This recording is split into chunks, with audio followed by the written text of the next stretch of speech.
I'm Charmaine from Smarter Selling. Today we're discussing environment.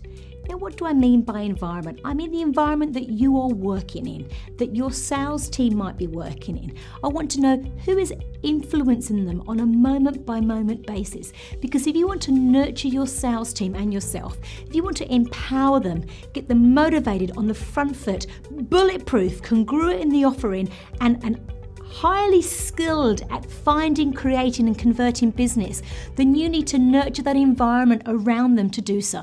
So there's people around them that are reading up more about selling techniques or going on courses or sharing how they're converting clients. This is the best environment you can have for your team. You want to make sure that environment is conducive to nurturing and empowering and growth.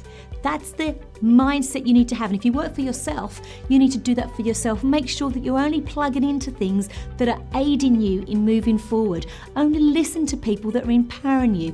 Only learn things from people that are moving you in the right direction, and learn very quickly to unplug from all that doesn't serve you.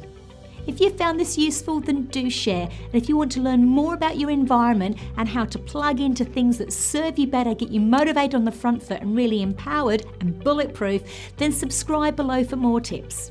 I'm Charmaine from Smarter Selling. Until next time.